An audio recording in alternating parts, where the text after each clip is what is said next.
So this is going to be another movie review. This one's called Fando Lis, also known as Fando Lis. This is going to be another Mexican flick. It is Alejandro Jodorowsky's first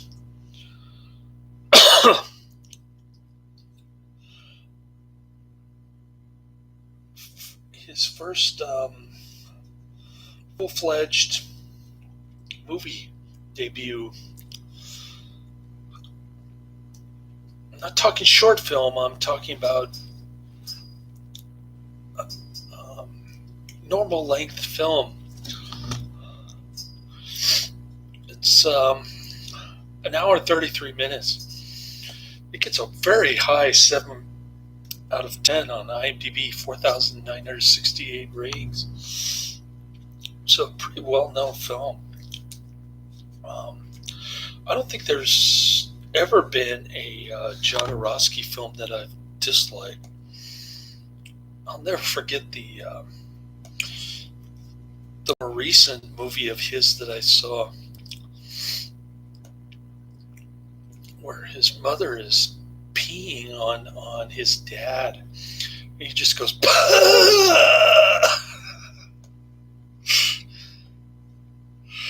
oh man, that was classic right there. The Dance of Reality. That was. I haven't seen Santa Sangre, by the way, which is like a collaboration with a 1989 collaboration rated NC-17 with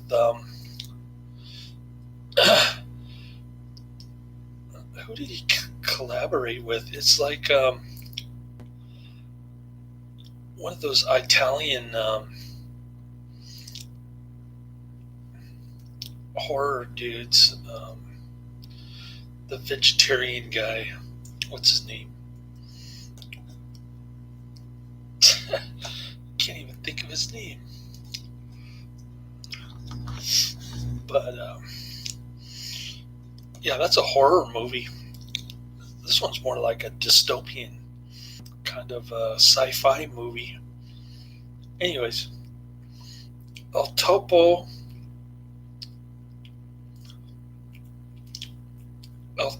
and the Holy Mountain are great too.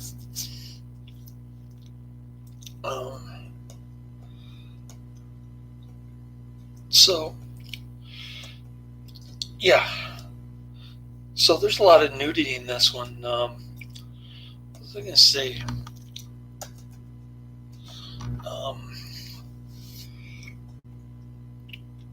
It was his feature-length directorial debut. I guess that's how I should word it. Sorry, my brain's not working right now. I worked another 12 and a half hours today, which is kind of weak for a Friday, but anyway. It was shot in high contrast black and white with a very small budget, and debuted at the Acapulco Film Festival in 1968, where a full-scale riot broke out, and the film was later banned in Mexico.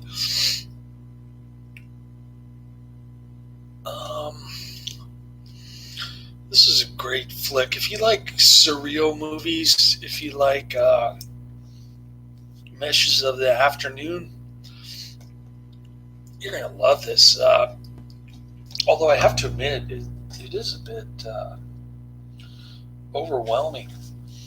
I'll show you the disc. It's got a naked movie, or a naked woman on top of like a scorpion or something. And this is actually a Canon flick, believe it or not. Very interesting stuff. lot of nudity. Like I said, Liz is hot. She's got short hair, and she gets naked a lot. Although I can't really see any pubic hair. I guess she shaved it off or something. It's kind of hard to see from long distance camera angle there, but you do see a lot of her comely breasts, though. I guess she was a Hispanic singer, Diana Mariscal.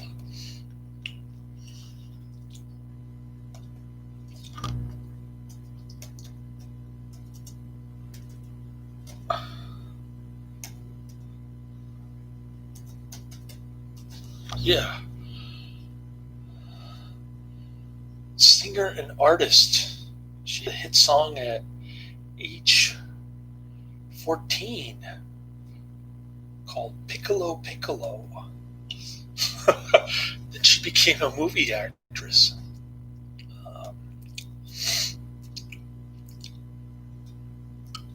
Anyways, this is her, I think this is her third movie, if I'm looking at it correctly. Anyways, she was only in 7 movies total. Kind of an interesting young lady there. So Fando and Liz live in this dystopian society. It's like the Mexican version of Bronson Canyon. A bunch of rock and dirt, and no signs of life forms except for a bunch of total weirdos. They're looking for the city of Tar, which has some kind of mystical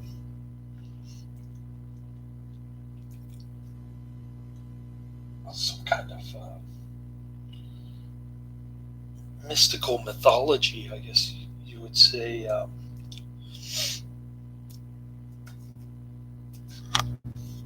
trying to remember what Tar is all about. You know, Jodorowsky comes up with these concepts, and it's really hard to follow. It's a place where one will know the true nature of eternity and reach enlightenment. So sort of like a Buddhist nirvana, I guess, is the analogy there. I never actually got to see the city of Tar in this one. The Mythical City of Tar. That's what this movie is about. Searching for the mythical city of Tar. There's no real plot. It's just bombards you with surreal images to the point where it almost puts you to sleep. It's odd seeing a Jodorowsky flick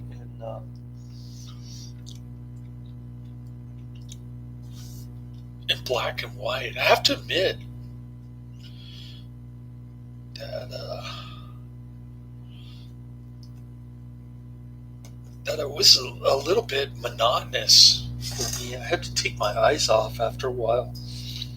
It was just too much for my eyes. It's like watching frozen flesh for an hour and a half. And I've got the second movie here, Constellation Jodorowsky, which is just like an interview with the maestro of midnight movies, as he tries to describe himself. But yeah, they bump into this old man who's like all horny over this fat, naked Hispanic gal, super hot.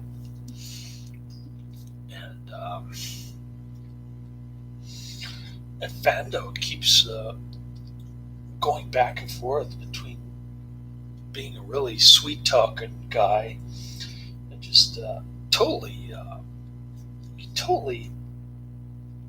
abuses Liz, his quadriplegic girlfriend that he carries around in a cart or on his back. And she's got like a phonograph on her cart. It's this rickety old cart thing that she's sitting on. And they make it look like she's quadriplegic, but some of the sequences she's running around naked, just to let you know. So it's like being in a dream, really. These Jodorowsky movies. Even the name of Dance with Reality, that's sort of implies being in a dream, like atmosphere. And this kind of situation you're in when you're watching this. You feel like, man, this is weird. My kind of flick. There are some ugly looking transvestites, man. When you're watching a Jodorowsky flick, he likes to throw images at you that are really disgusting. For instance, a bunch of old ladies kissing on this beefcake dude, and then when Fando shows up, they call him maricon, which is a really derogatory F-type word for a gay person.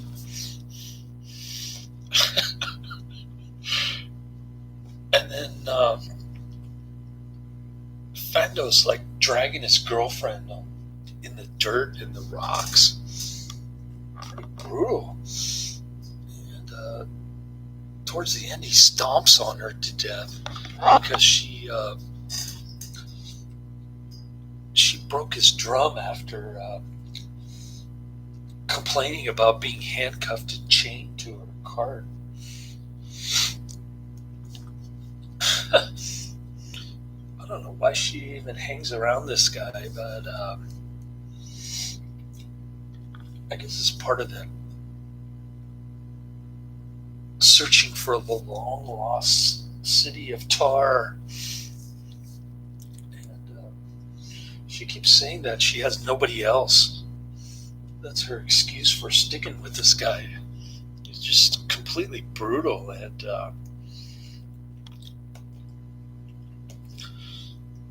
yeah, so there's that. What else?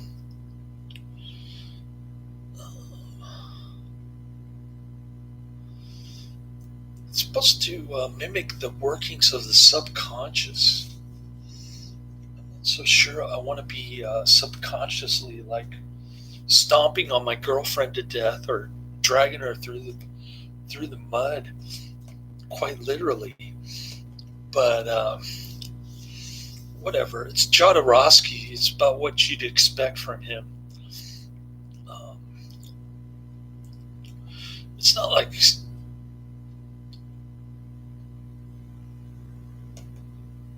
like super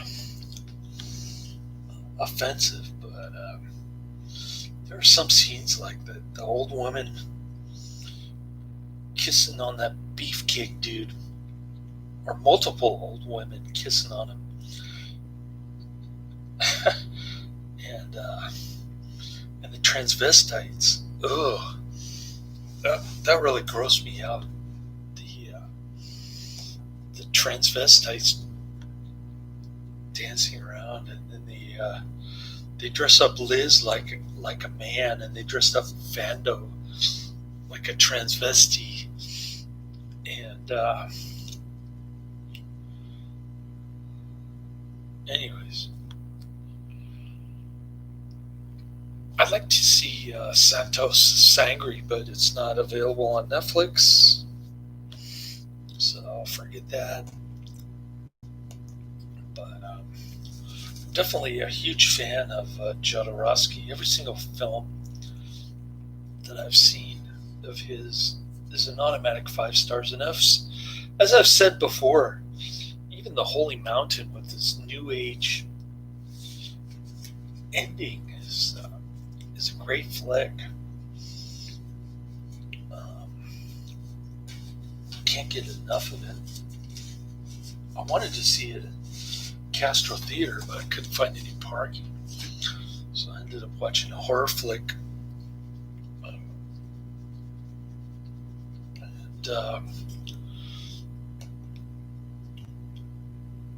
Which was another great movie. I don't regret it, but anyways. Yeah, I only worked 4.5 hours tonight. It was disappointing. 19 stops in San Francisco. And then Monday, I had 10 stops in East Bay for 4 hours, 45 minutes. So I didn't make a whole lot of money so far this week. But the 19-year-old Tinder Filipina barista in Pacifico, I kept calling at Starbucks in Pacifica. The manager kept answering the phone saying, "She's not here." So that went on for like 4 days. And then today I called and asked for her, and she goes, Ashley doesn't work here anymore. So much for that. I never expected much from Tinder. But when she said that she was... she wanted to meet me, I took her for her word. It was probably a fake account or some kind of prank.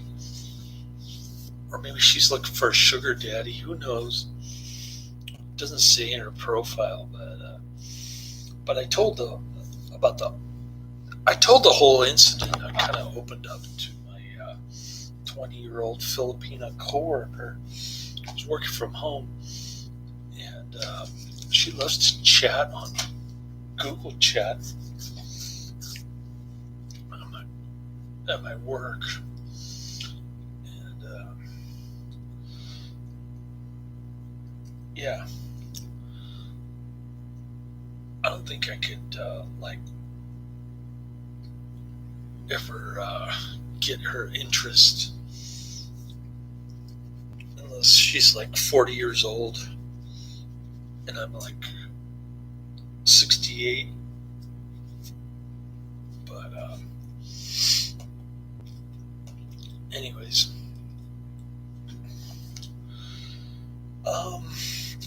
I told her about the incident, and she kind of told me to be careful. So I did. I took her advice. I didn't go to the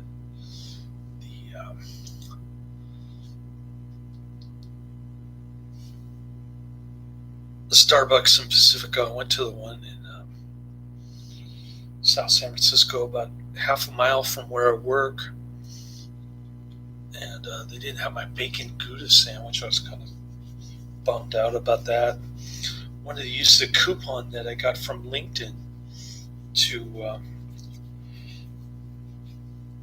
give me a bacon Gouda sandwich, and they ran out. So that was kind of a bummer. But I did get pulled over on the way to getting stamps. The copper said that I blew through a stop sign, which I find hard to believe. But he said they sent him out there to because a lot of the cars speed around there. And I got out of it. He just gave me a warning, which was cool. I felt like it was my lucky day, but it wasn't really, because I couldn't score any dates for the last, 4 years. And it's just been this ongoing thing ever since I was like 46. 45. This dating has been non-existent for me, which is unusual. When I was in my late 30s, I could get like 100 dates, no problem. Now I can't get any. So that's my situation. Watching the Jodorowsky interview, it looks pretty boring and nonsensical, but Constellation Jodorowsky. So I'll try to get that through that tomorrow. And then I got a couple more Netflix to watch, and that'll be it. So hopefully I can get like 14 hours tomorrow. Make up for the lost hours on Monday and Friday. That's the end of my review. Laters.